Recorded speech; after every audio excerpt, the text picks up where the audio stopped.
What's going on, Cold Rice peoples? This Yo, is Bad Raps back at you. We've been a little bit of a hibernation, got a few things going on in real life, but then we're back in front of the camera. It's me, Raymond Acosta, with where's he at? Over here. email. Coach I Emil. just go by E. So, Coach, man, we already got another E at the other show, but we'll do Coach Emil from the Seattle Boxing Gym. He's going to give us a little bit of an update of what's going on, and we're going to be taking a look at some fights this weekend. it's weekend, man. An entertainment fight. In the WWE. And those are always, for entertainment. It's never a bad thing to have entertainment during the weekends here, especially now that it's getting colder. We need something on the screen. Oh, it's cold. Yeah. And then we're going to be talking about some upcoming fights next month that Emil and I are very much looking forward to. That one is it's coming. It's the Benavidez and Andrade. I forget what his first name is. I just watched the. He's rolling the R on that one. Is that Andrade? No, he's. That's going to be coming up next month. But yeah, let's do a quick check-in because we haven't really jumped on for a little bit here, and I know. Your mans, a couple of your boys from the gym have got stuff going on and have just gone through some recent fights. So give us an update, brother. Yeah, Shay just, we talked about it, came off that W, and he's already, back in the lab. He's about to announce something big coming up. So hopefully it's another fight. And just this past weekend, Alexis, he fought, won by stoppage, man. Third round. And he's already, they're both back at it already. Like he had the fight here down in Auburn, and he's already in California. What's that put him as record-wise now? How's he doing? Alexis just started. That was his second fight, so he's 2-0. Nice. 2 knockouts. And he's just right now fighting local, or is he trying to get something? Is he trying to get something out of state? What's he doing? The nice thing is that he comes from Azteca Boxing Gym, so that's where Rayo started at, and he's back there. So Rayo, the community over here is pretty good, so he's trying to put Alexis on. So they're both down there in California, and I'm pretty sure Rayo's training for that Colbert rematch, man. They signed it. They just, I think they signed it. I saw something that came through. That's gonna have to happen. It's gonna be one of the bigger fights of next year. I'm assuming earlier part of next year, as how they've been kind of pushing it right now. So with Alexis and these startup professionals, what does it really take to get a fight that puts you out there? Do you just constantly have to keep just fighting whoever's in front of you until you get noticed? Or I think that's pretty much it. A lot of it too is how you market yourself, you sell yourself. But like the first thing is obviously, because of how prized your record is in boxing, you got to have no defeats, have a bunch of wins, unless you had a really, spectacular amateur career where you got gold medals in international games, the Olympics, obviously. So things where if you were already coming into it known, right, then you have a good chance of just being on TV right away. Let's talk about recent fighters. Keyshawn Davis, right? Yep. He was in the Olympics. You saw him all the time, and right away he stepped in. Or Andy Cruz from Cuba. Now that Cuba's letting them fight professionally, and obviously this guy was winning freaking gold medals everywhere. His first fight, he was on TV on DAZN. Yeah, that's wild.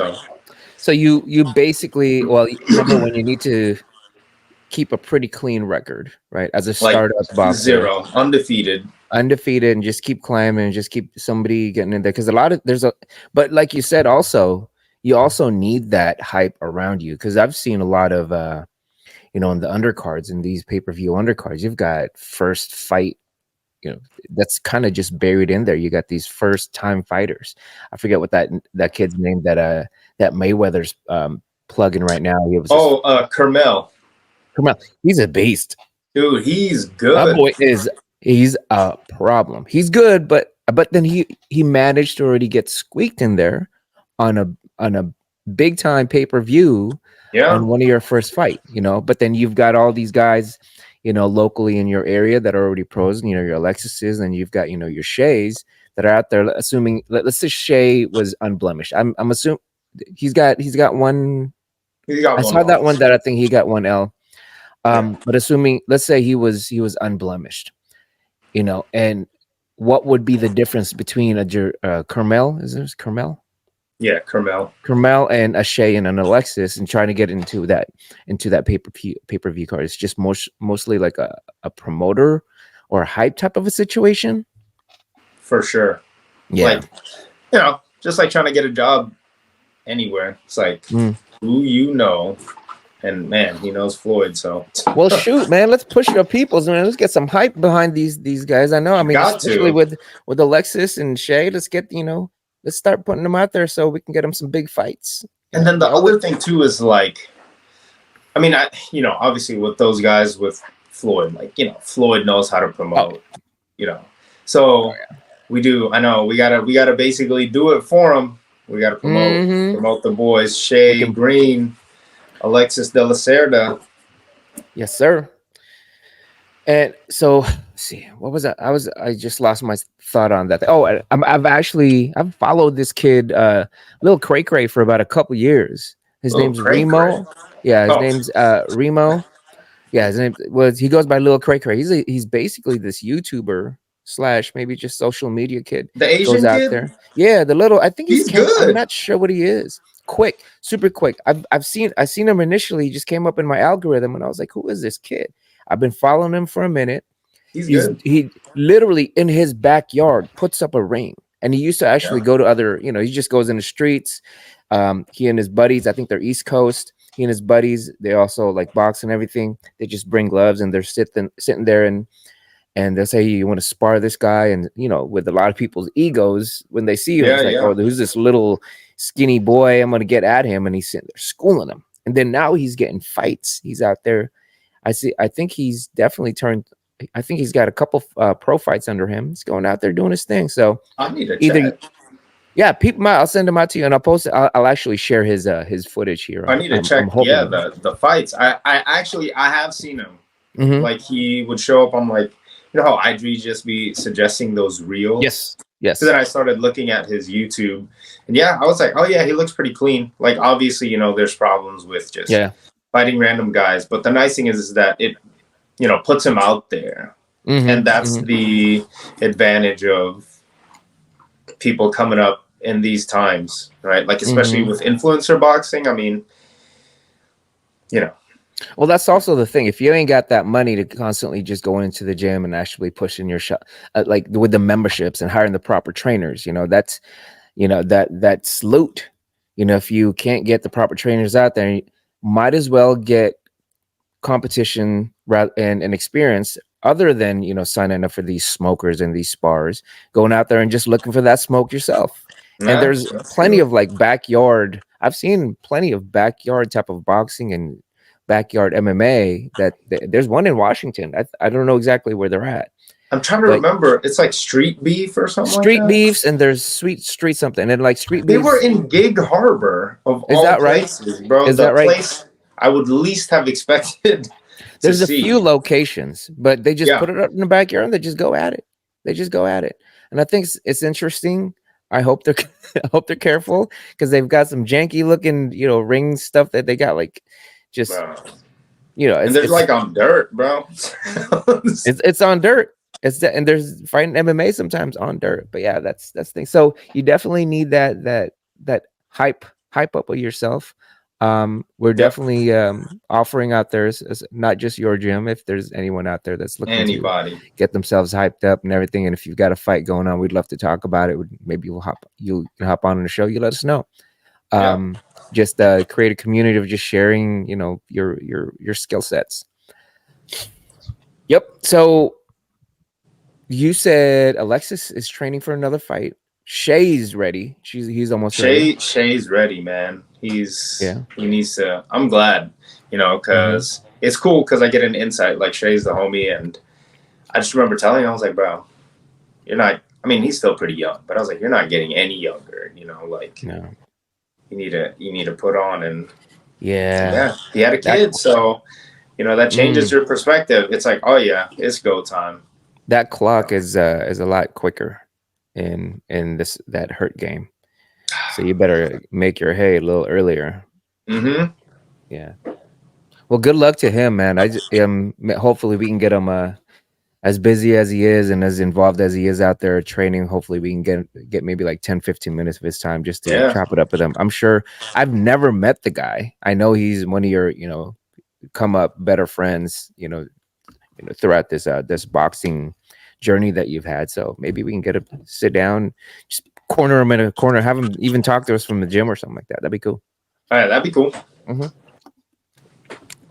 But yeah, so we've got so let's move. Oh no, do you have anything going on at the gym? Do you have anything popping up soon? Because I know you guys are preparing for the next big event. The new year, though, I'm planning our next little sparring event end of March. So I'll be on the lookout for that. Okay. So next March, that's around the corner. Those events, and I think this is what the third or fourth one that you're putting up. The gym's gonna be putting up. Yep, third. Yeah, and they always get bigger. There's always more buzz. You know, people are starting to look at it. At some point, I'm just like, all right, we're pretty much at max capacity. Like, there were people like trying to look from, you know, afar. The nice thing is that the ring's a little raised, so people could see it from wherever. But yeah, I don't know, man. I mean, I'd love to have that problem where we're like, wow, this event is too big for the gym. You know, and the demand is certainly there, and I hope the community, you know, those are hard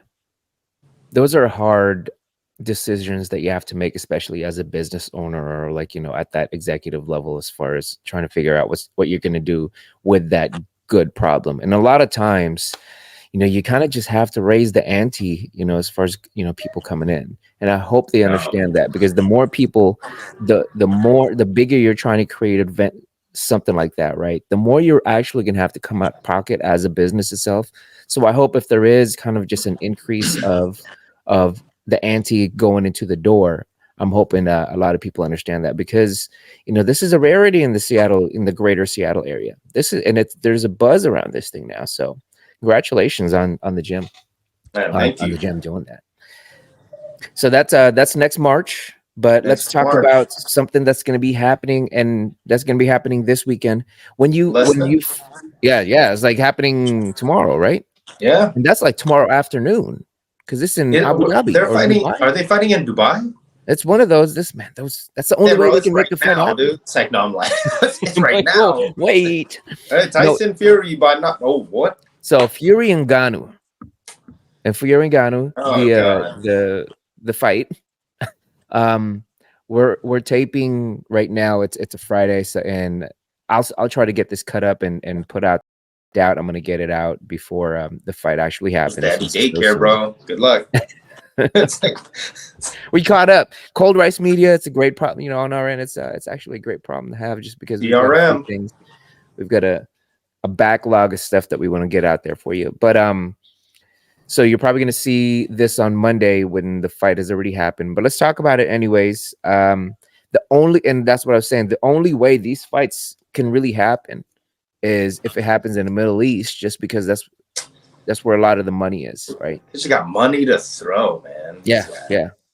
You know, they just threw money at Ngannou and to bring Tyson to the stage, just to get him to the table to even talk. And I think this is such, you know, we've brought it up in a previous pod. This is such an interesting fight. It could be nothing, it could be whatever, just a couple big dudes dancing around, or it could be something to where it's like, because it's supposed to be entertainment. What do you think? You know, I don't know, man. Like, just like how Floyd, like, I mean, what, the the first and probably biggest one was Floyd Connor, right? And Floyd was just messing around with him. Like, he could have got him out of there. Yeah. Quicker than people think. Like, people think like he was big. I was like, nah, bro. He could have got him out of there a lot faster. So I'm not sure, like, if Tyson's like, all right, yeah, let's put on a show, or if he's like, fuck it. I was like, let me get this guy out in one round, make my hundreds of millions. Like, imagine that if he like knocks him out in like 2.5 minutes. Are you getting paid 100 million? It's not gonna happen. It's not gonna happen like that, because it's for the entertainment. They're gonna go in there. They're gonna just be squaring each other up, little tap, tap, tap, maybe a big punch here and there. So the first few minutes are gonna be like that, or the first few rounds are gonna be like that. And because especially if the undercards, if those fights are duds, I didn't even look at the undercard. We talked about it last time. I forget who the heck was in the undercard, but anyway, I know there's gonna be a couple like really good pro fights on there. That's usually how these big cards are. They stack it in some pro fights. These up and comers that are just trying to grind and trying to get that just that hype behind them, and then you're gonna probably have like just some weird like football player versus another person. Le'Veon Bell. Le'Veon Bell. Remember that Le'Veon Bell versus Deron Williams? I think that's. Was it? No, it was. I know he knocked out Adrian Peterson. No, it was not AP. Was it? No, I doubt it was AP. It was Frank Gore. Frank Gore and something. Man, these guys, these fellas, man. But anyways, so it's gonna be one of those. But you really think it's gonna get down to the? What do you think? What do you really think? Like, I was just saying that it'd be crazy if it was in the first round, because then you're like making like 40-50 million a minute, which is Jesus. Damn. I need that. Yeah, they're getting but I don't think like Francis looks like he got a chin, and Tyson hits hard. Also, he's just hella heavy, right? Like, so there's gotta be gotta be weight behind those punches, literal weight. Yes.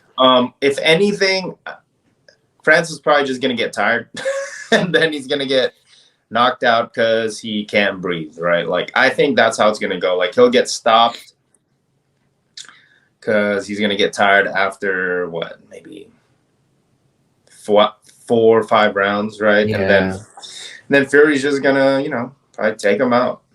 Yeah, if Fury boxes him, it's gonna be a very long night for. Oh my God.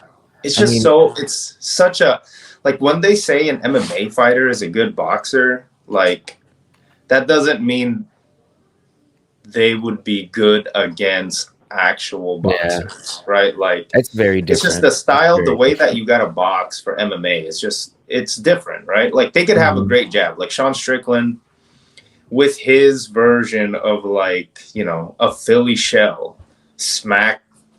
Like, one of the best freaking MMA fighters out there, and Izzy, dude. And like shut him down. Did you see that video of Oscar, like, just breaking it down, doing like it wrong? And I mean, yeah, he didn't have like Philly shell in the context of boxing, which is where it started. Like, he didn't have a good one, but for MMA, you have to change it up a little bit. And I mean, shit. He didn't allow Izzy to do anything in that fight with his half-assed Philly shell. You're coming up. You're getting into a fight where you're going to be boxing probably the past 2 decades best heavyweight champ. At least the past 2 decades best heavyweight champ, and he's beaten everybody along the way. He's beaten the heaviest hitter boxer within the past 10-20 years in Deontay. And then now you're going to bring in and that's a boxer. That's a true boxer. Footwork, movement, anticipation, just as far as setting you up, understanding what's coming, and just the longevity of the fight, going even deep. And then now you got this, mind you, like, I see a lot of these MMA guys as jack of all trades in fighting, but jack of all trades, they're not, they're not experts to a specific one. They have to kind of spread themselves into to learn all these other types of fighting, fighting styles. That's all Tyson got. Tyson's just going to go out there and go 100% boxing on you. And he's the best right now. He's the best in the past 20 years. The best. So, and this guy's also not going to quit on you when it gets real deep. I mean, he's one of those dudes that came back from like, the like a suicidal, self-destructive mentality to where he's at right now. I mean, he got caught against that Deontay fight and freaking just laid there and you thought he was dead and it just popped back up like the Undertaker. So you know who this dude is. That count was slow, but man, he got up. Oh yeah, he got up, bro. I agree with that. So let's call it. What are we thinking? So one Monday, when people watch this, I believe I'll put it up by then. Monday is today. If you watch it today, what did Email say? Email's about to say Tyson Fury KO in the 7th round. 7th? Is this a full? Is this a full 10? I'm surprised they're letting Ngannou go 10. I think it is. Okay. Let's assume it is a full 10. I'll put it to where I think they'll just do I think there'll be a stoppage or a stoppage or a KO late if it goes late.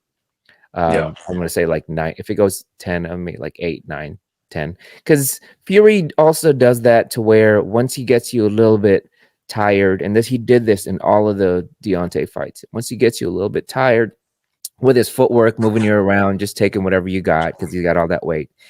Towards the later part of the rounds, he starts laying on you. Yeah. He starts. That's why he came in so heavy against Deontay. He just had that extra weight, and Deontay blamed it on that damn costume that he brought into the ring, bro. No, blame it on that 260-pound dude that's resting on you mid-fight. So he's like 270. Yeah, and I wonder what he's gonna come in at. It should be interesting. I don't know if it's gonna be fun, but it is one of those midday fights. So make sure that you guys tune in, or again, you're gonna see this a little bit later. Yeah, eat lunch and then boom, it's right there. So and Dubai, Abu Dhabi, we're still looking for that endorsement deal. We promise we'll push you every single chance we can. Man, I was about to say something. We'll save it for when we're bigger. When we're gonna get canceled. We'll just start a new cancel at the top, man. Yeah. So let's move on. Let's move to the big fight next month. Early thoughts on Andrade and Mr. Benavidez, the formerly known as Bandera Rojo, to the Mexican monster. That's why when you said El Monstro, is he El Monstro now? I thought it was the Mexican monster because I mean, Tyson gave that to him. Just the monster in Spanish, so that's basically the Mexican monster. Yeah, I mean, what a thing to inherit, or not inherit, but like when I think Mike Tyson was watching, I was like, yeah, he's when you get called it, man, it's when someone else, especially. As a boxer, when you get it from a legend, when you get a nickname like that, it's like, I mean, I get it. Like, and just even if it's like an average, everyday person, like as long as it's other people giving you some tight name and it's not like a self-proclaimed, or self-given, it just hits harder. And again, from a legend, like, I mean, I get it. I get why he would want to change it to. Even though why not? Was pretty hard, but that's hard. But then that's El Bandera Roja. It was like, oh my goodness, I like that. And you just sit there, came into the ring. But no, this one El Monstro it's a wild one coming from. He's about to start coming in like monster costumes. It's like, is he gonna do the Deontay? Come in there with some weird.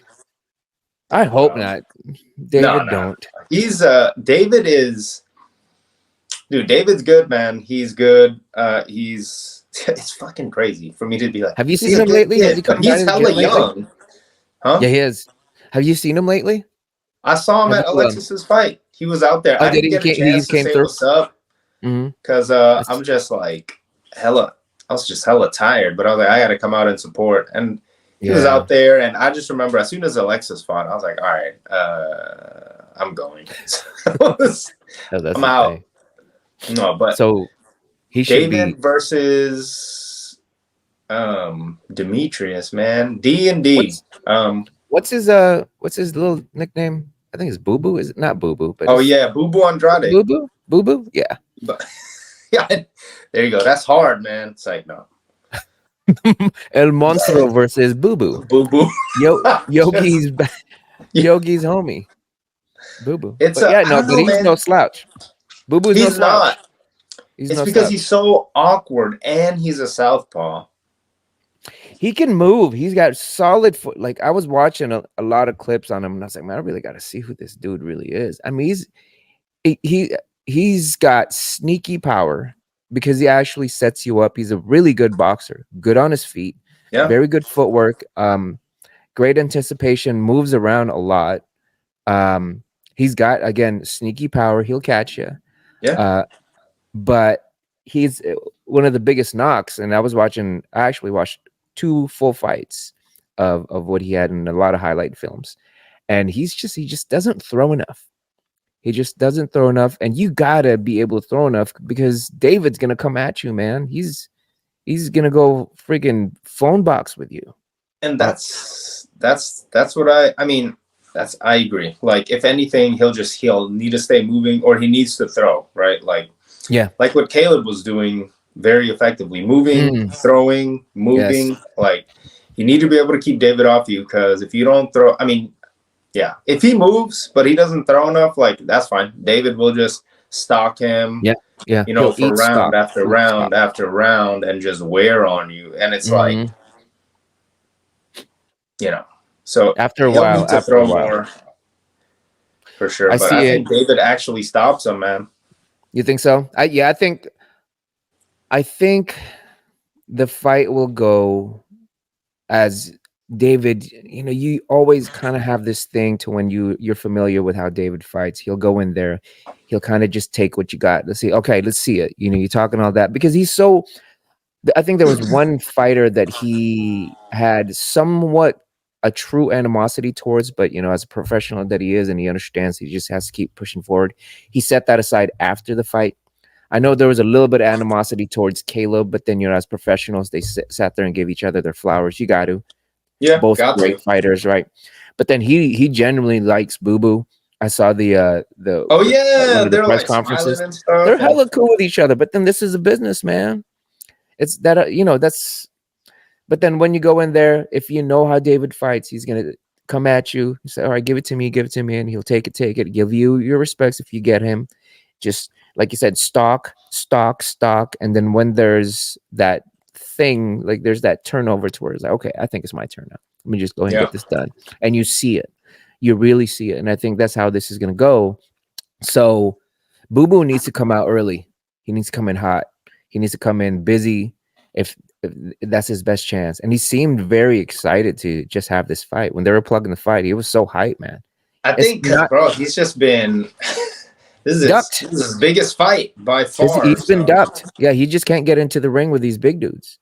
Because he's so awkward and a southpaw. And yeah, I mean, he's got a hard style to fight against. So I'm glad, like, that's the thing about David, right? Like he'll fight anybody. So put his money where his mouth is. Demetrius right there. So you think, I mean, what happens after that? I mean, we were talking, I think, on the last fight about the Canelo and the what was it that he fought?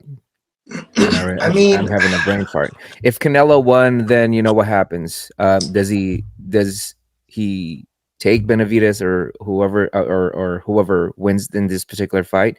Now Canelo wins.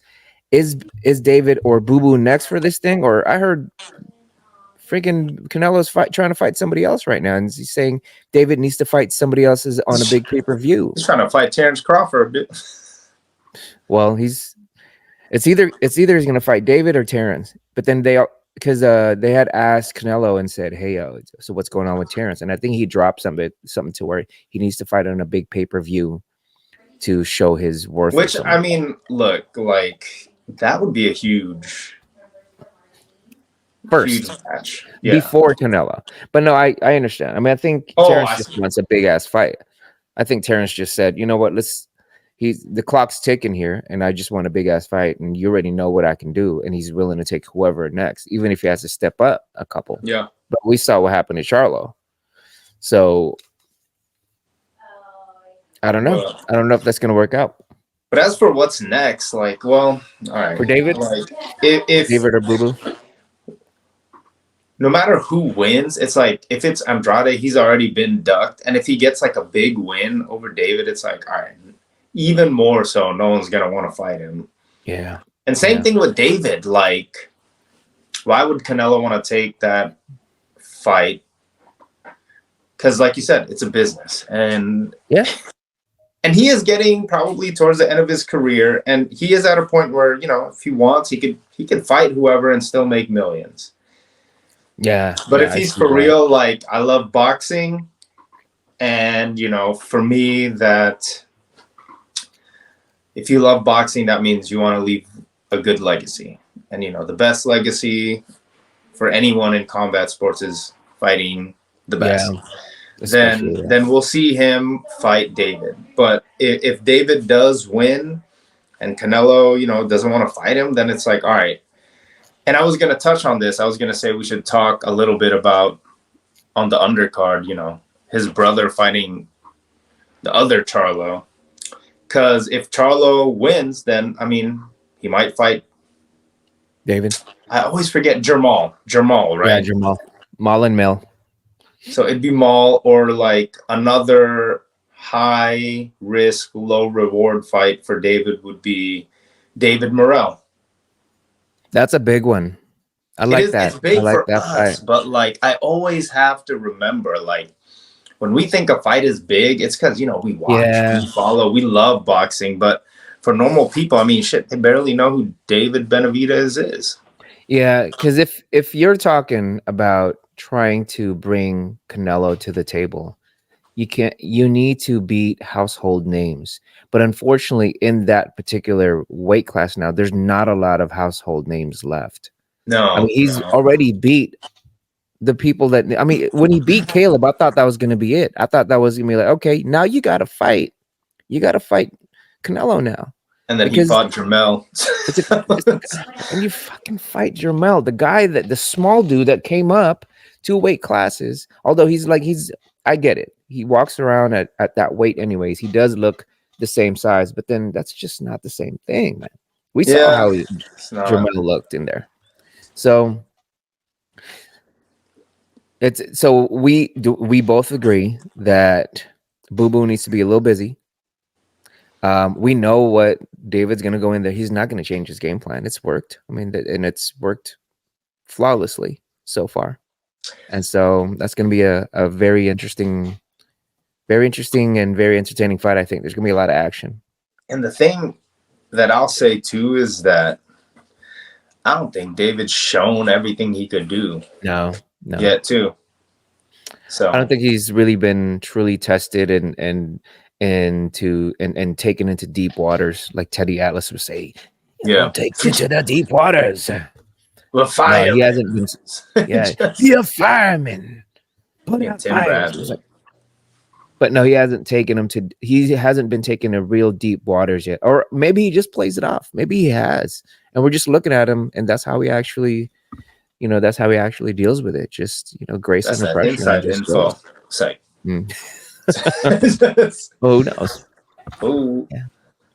So yeah, okay. So that's coming in November 25th. You said his older bro is actually on that card. Yeah. I didn't see that. It's dude, Jose's finally getting back. He's fighting the other Charlo, man. He's fighting Jermell. Jamal. Who, that's what's up. He's coming back after his issues with who? Just going through it, which is Jamal? Yeah. No, yeah. Remember he was like going Jamal through it. I thought you were talking about older bro. Oh no. No, because he's always got his own thing going on. But yeah, no, Jamal. That's just that's real life happening. For real. That's just real life. And that's that's why boxing is so dang hard, man. Just because you gotta go in there, you gotta be 100%. in front of like, just great opponents. You're really good at great opponents. And then when real life happens, and when you start kind of climbing the ranks, you start kind of just getting your entourage gets bigger, and there's just bad influences around. Your handlers gets weaker, and they let you do whatever you want, especially you got that ego going Yeah. on. I'm starting to see, I'm starting to see that with a lot of the boxers nowadays also, to where they really just get out there and they, I don't know if they're actually partying a lot, but you see them a lot more often being like, I think, mishandling their time out there. But I don't know what, but who am I to say? I don't know what that lifestyle really should be. It's hard, man. I think Mike said it a long time ago, where he was like, they were like, oh, why'd you do all this stuff when you were young? And he's like, oh, he basically was saying he was a kid that grew up, in the hard parts of New York, like I forget what part of Brooklyn, but in Brooklyn. Mm-hmm. And he's like, so all I know is what drugs and women. So what the people around him would spend money on. Mm-hmm. And he was like, and once I got money, what else am I going to do with it but spend it on what I saw people spend it on when I was growing up. So that's like a whole nother like thing that we can talk about. It is, but mind you, you've got, and I've always questioned this with high paid athletes, to where it's just, you got to have someone to protect you from yourself and to this, and just to keep you straight, just because, you're still constantly an investment. And people have invested in you, at that point you've invested in yourself. You've got companies, big companies, promotional companies, family that are fully invested in you. And, sometimes you just got to have somebody else, that right person beside you to kind of just, again, protect you from yourself. And it's just unfortunate that a lot of these guys, you see a lot of people that's just way up there. And then all of a sudden they're just like, what the hell what's his name do? Like Errol sat there and just freaking almost destroyed him, his whole life, let alone lost it, right?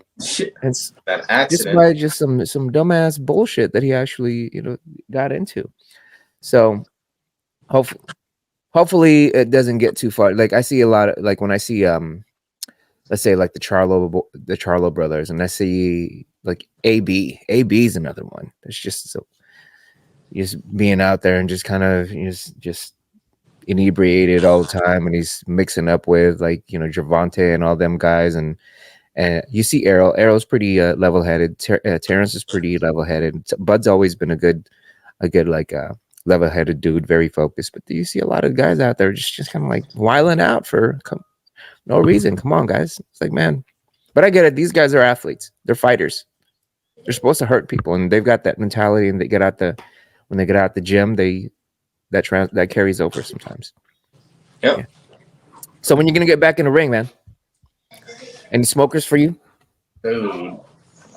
It's like after you put the ring on, because you're losing all this weight. Hey, your boy Coach E just dropped what, 40? You're down 40. It's a lot. Because you need to get into the ring. At like the first podcast we did and this one.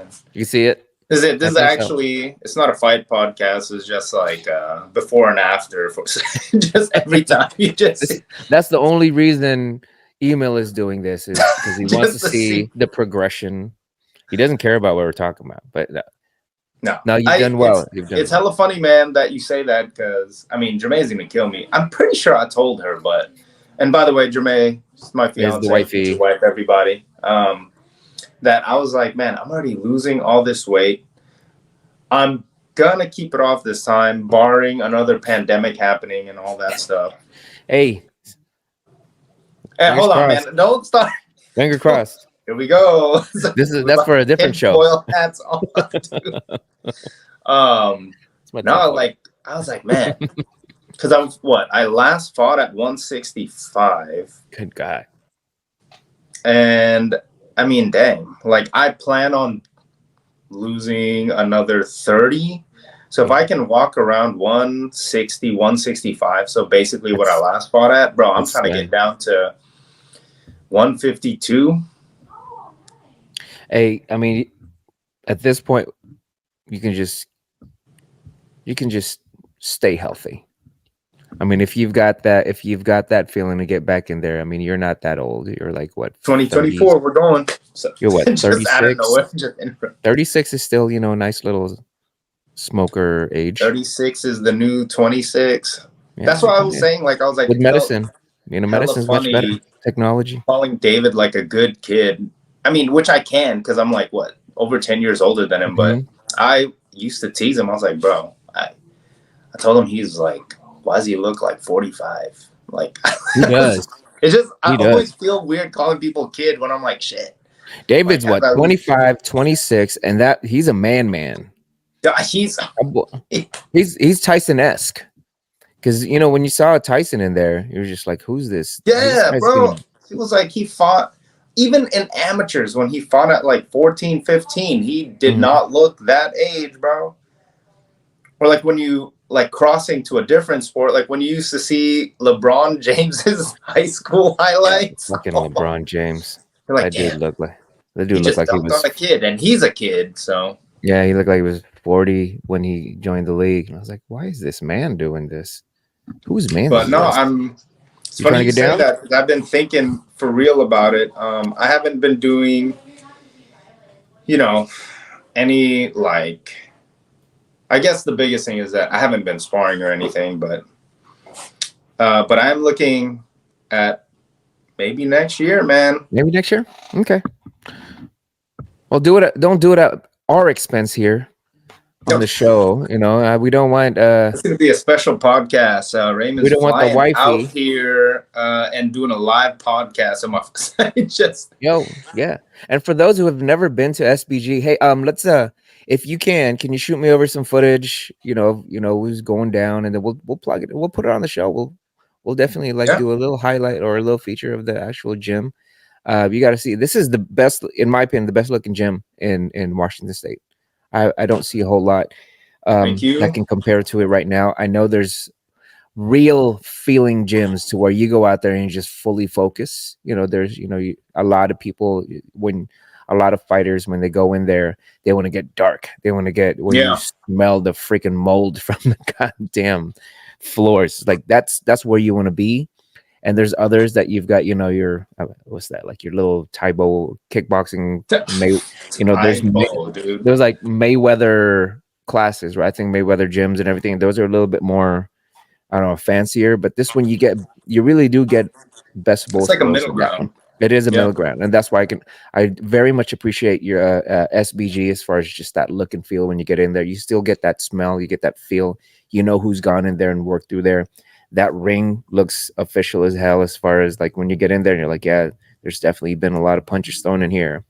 Yep. And you got a lot of people out there that are very dedicated to what they're trying to do and to either better themselves or actually improve themselves, because you got some real pros in there. And I think, we definitely had some real pros in there. It's just, I remember because people would ask me like, hey, are you guys taking on pro fighters? And just even helping Shay out, and not even in a way that was really truly advancing his, career as a boxer. It's just, it's like you would just need someone who only trains professionals. Like it's just a whole different world, which is why I think it's cool that we're really focusing on developing our competitive side for amateur boxing. Yeah, it's definitely switching over to that. I can see the transition over, because I know there was it again, like you had mentioned in a previous pod, the whole COVID thing really it kind of left it a little stagnant on the plans of what was going to be already put out there. This is 1 or 2 years late to what you guys were actually trying to do. But here you are, and that's dope that you guys were actually able to get out of there and actually flourish and thrive after. There's a lot of companies there's a lot of gyms that was like, man, I don't even know what the heck we're gonna do, because that's what it is. We're a gym. People come in here, they touch. You're gonna box with no mask. So a lot of gyms were hurting with that one. So I'm glad you guys are thriving in this thing. So congratulations with that. I want to be sensitive to your time, so Oh we can yeah, definitely start taking a look at this thing. We'll take a look at it on next week, or I believe on our next pod. We'll take a look at how we did as far as with the Fury, Tyson. Ngannou. Yeah, we'll see how that looks like. Now I'm a little hype. I'm a little hype for that. And yeah, try to get your boys on the show. Let's sit down with them. We'll see what they got to say, and let's see Or what if they are in anything real too, life. like I think what I could do is because Alexis is gone, but I know Shay and I like we'll be at the gym at the same time sometimes. Maybe I'll just maybe I'll try to schedule something with you where, maybe it's like a little different time, and then, yeah, you can, or you see the gym and have them on. Just put a phone in front of him and just sit there and just talk to him. I don't, at whatever capacity. I don't want to intrude into their lifestyles, but I definitely want to put them on. I want to see. Get them on. Yeah, put them on. All right, brother. It's been real. We'll talk again next time. Make sure to subscribe. See us IG. Everything's on the screen here. Just look us up on Cold Rice Media. Bad Raps. Thanks, folks. Take it easy.